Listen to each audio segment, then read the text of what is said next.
তার আন্দোলনের, তার আত্মত্যাগের, তার জীবনদানের পুরো ফলটা সোজা গিয়ে উঠে যাওয়ার ভয় রয়েছে ইসরায়েলের ঘরে কিংবা মার্কিন যুক্তরাষ্ট্রের ঘরে।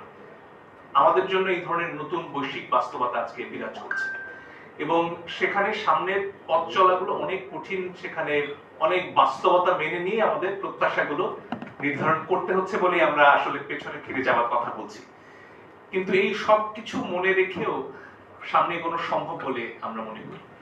আমরা বিশ্বাস করতে চাই যে যে ধরনের সমাজের স্বপ্ন আসলে দেশের মানুষ দেখেছে, যার জন্য আসলে জুলাই তারা জীবন দিয়েছেন, সেটা অসম্ভব নয়, সেটা খানিকটা হলেও অর্জন করা সম্ভব। কিন্তু সেখানে সবার আগে এই যে আজকে বাজারের কথা বলা হচ্ছিল না, যে সামাজিক যোগাযোগ মাধ্যমে মিথ্যাকে, ঘৃণাকে লাভজনক করে তোলা হয়েছে। তো আপনি একটা সুন্দর কথা বলুন, ভালো কথা বলুন, এটা খুব বেশি মানুষের কাছে পৌঁছবে না। একটা ঘৃণার কথা বলুন, সেটা সত্যি হোক মিথ্যা হোক, সেটা কিন্তু অনেক দূর ছড়িয়ে যায়। ফলে এই পরিস্থিতিতে আমাদের নিজেদের মধ্যে যোগাযোগটা যেমন রাখতে হবে, সরকারেরও আসলে মানুষের কথা শুনতে হবে।